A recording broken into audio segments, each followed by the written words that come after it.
Bonjour et bienvenue sur le Controversial Show. Aujourd'hui, nous explorons le débat qui entoure la légalisation de la gestation pour autrui dans l'État de New York, aussi dite GPA. Les contrats de GPA ont été déclarés sans valeur juridique et la GPA rémunérée a même été déclarée illégale dans l'État de New York en 1992, ce après la controverse nationale qu'avait causé le fameux Baby M Case. D'ailleurs, si vous n'avez pas vu notre émission à ce sujet, je vous invite à la visionner en replay sur notre site internet. Dès les années 2012, des membres de l'Assemblée et du Sénat mettent en place un projet de loi, le Child Parent Security Act, CPSA, visant la légalisation de la gestation pour autrui. C'est ce projet de loi qui se trouve à la base de la controverse qui prend part à peu près entre 2017 et 2020 dans l'État de New York, et qui va impliquer de nombreux acteurs et actrices, collectifs et individuels, connus et anonymes, que nous allons découvrir aujourd'hui. Lorsqu'en 2017, le gouverneur Andrew Cuomo demande au Task Force on Life and Law de l'État de New York de réexaminer la question de la GPA, le rapport final montre une division entre les experts et expertes sur ce sujet.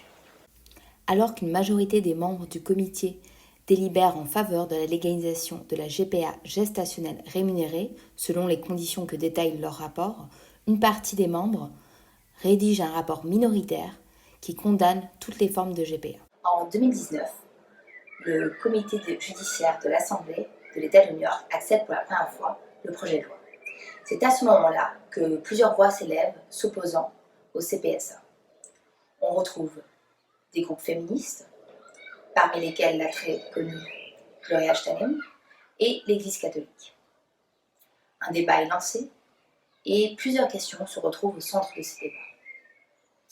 La GPA entraîne-t-elle forcément l'exploitation des femmes ? La GPA est-elle une forme de marchandisation du corps féminin et des enfants ? Le CPSA propose de lever l'interdiction de GPA gestationnelle rémunérée. Les régulations de celle-ci, ainsi que la modification de la réglementation entourant la filiation proposée dans le projet de loi, permettront non seulement aux différents partis impliqués d'être sur un pied d'égalité, mais de s'assurer également que chacune et chacun ait pleine connaissance de leurs droits et de leurs devoirs. Le CPSA propose donc une mise à jour des lois pour qu'elles soient en accord avec les avancées médicales et le besoin des familles modernes. La légalisation de l'industrie de la GPA dans notre État nuira à la santé physique et mentale des femmes les plus marginalisées, des femmes qui vivent dans la précarité et qui sont disproportionnellement victimes d'abus et de discrimination en termes de genre et de race. Le CPSA incitera l'exploitation de ces femmes. De toute façon, c'est simple. Les lois, les regulations, sont toujours là pour protéger ceux qui ont de l'argent et pas celles et ceux qui en ont vraiment besoin. Les arguments sur l'exploitation des femmes pauvres ignorent les régulations qui entourent la GPA. Entre autres, les médecins doivent s'assurer de l'indépendance financière, d'une part, et de la stabilité psychologique des mères porteuses avant d'implanter un embryon. Il faut savoir que seuls 5% des femmes postulant pour devenir des mères porteuses sont acceptées. C'est dire si le processus de recrutement est pointilleux. Vous pouvez faire confiance. Comme les groupes féministes, nous nous opposons à l'exploitation et à la déshumanisation des femmes. Ce projet de loi traite les femmes comme du bétail au service des hommes. Comme ce projet de loi qui vise la légalisation de la prostitution, si ce projet de loi est accepté, il entraînera l'exploitation de femmes pauvres par des hommes riches.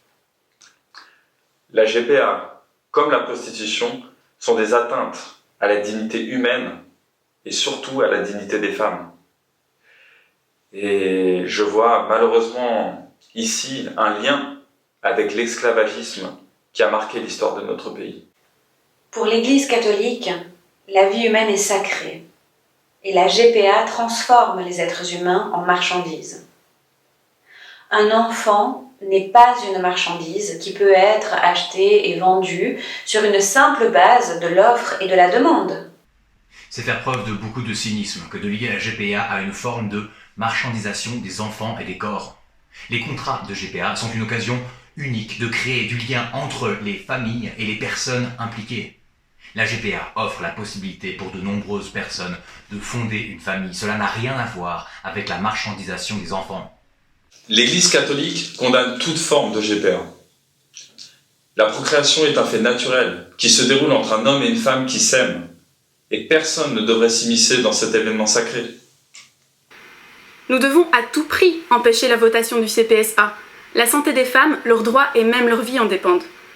Le danger ne porte pas sur la GPA altruiste et non rémunérée, qui est tolérée. Avec le CPSA, l'État légalise et encourage le développement d'une industrie de la GPA tournée vers le profit.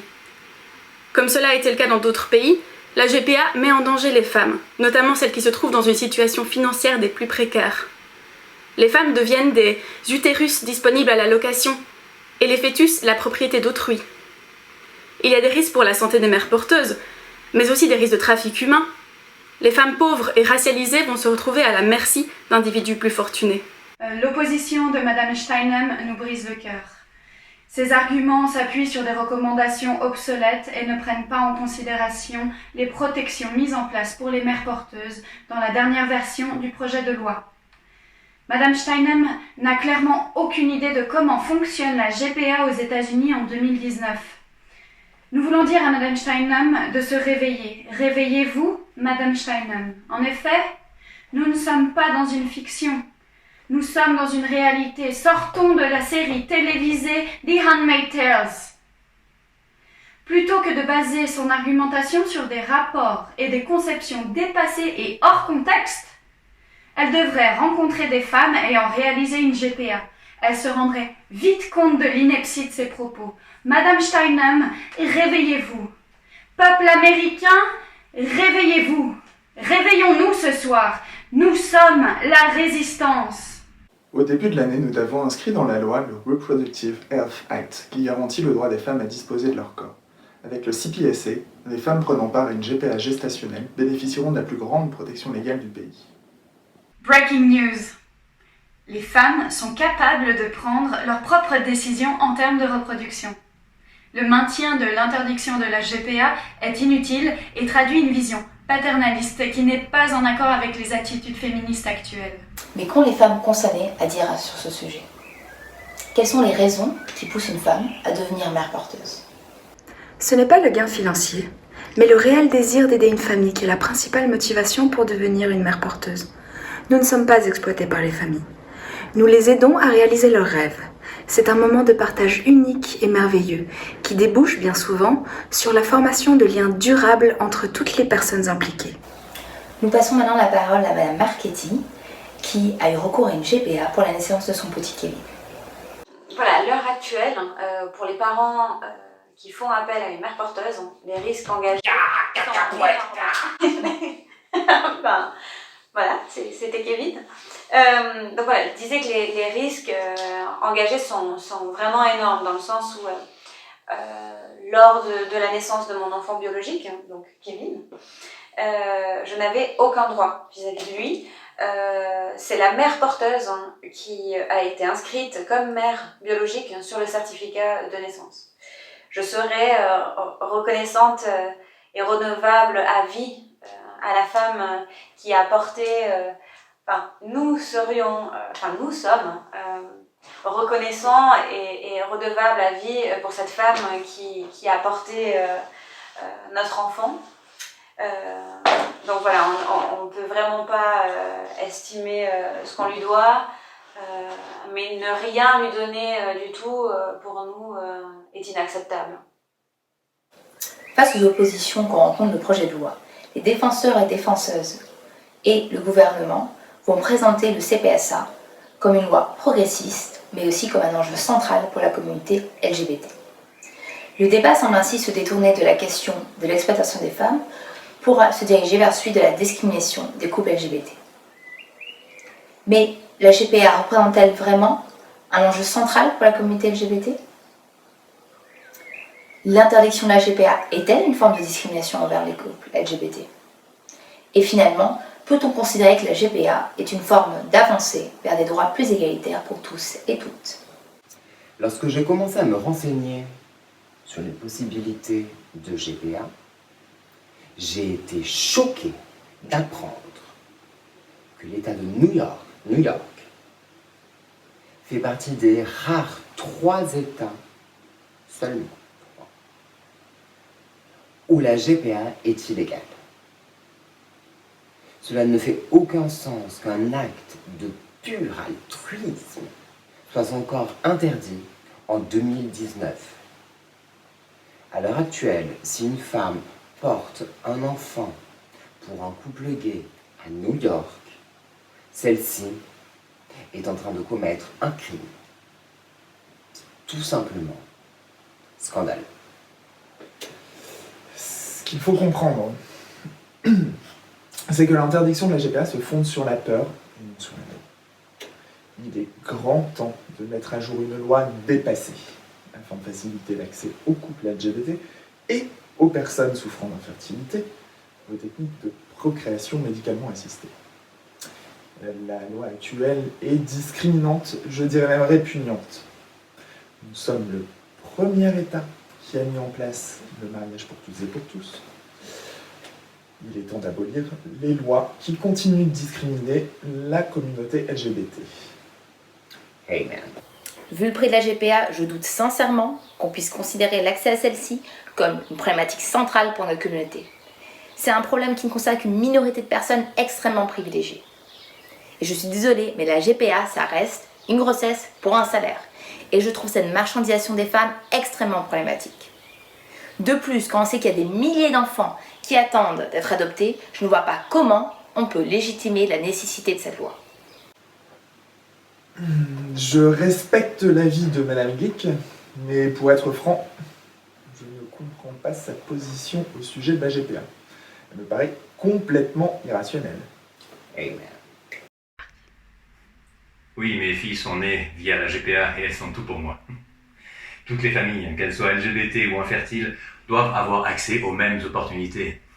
Le CPSA montre l'importance qu'a la communauté LGBT pour l'État de New York. C'est une marque de progrès pour notre communauté, mais aussi pour le droit humain en général. Aucune New-Yorkaise, aucun New-Yorkais ne devrait considérer la mise en vente des corps des femmes comme une avancée pour les droits humains. Et ce, peu importe les personnes censées en bénéficier, ok ? Les femmes ne sont pas des propriétés. Et en plus, soyons honnêtes, c'est chiant les enfants. C'est relou. Ah, nous sommes revenus à l'argument de départ. La controverse semble donc opposer droit des femmes et droit des personnes LGBT. Une opposition assez inhabituelle. Si l'opposition rencontrée par l'Église catholique n'était pas tout à fait inattendue, celle des féministes a fait la une des journaux.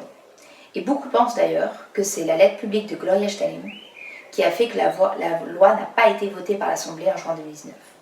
Mais le gouverneur Cuomo ne lâche pas l'affaire et il réitère son soutien au projet de loi fin 2019 en l'incluant dans son budget exécutif pour l'année 2020. Le 2 avril 2020, le budget incluant le CPSA est accepté.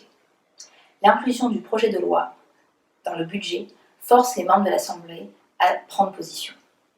Qui plus est, le budget est voté dans une situation d'urgence due à la crise sanitaire engendrée par le coronavirus qui touche très durement l'État de New York. C'est ainsi que, de manière assez inattendue, la légalisation de la GPA passe inaperçue dans le paysage médiatique new-yorkais. Ça sera tout pour aujourd'hui.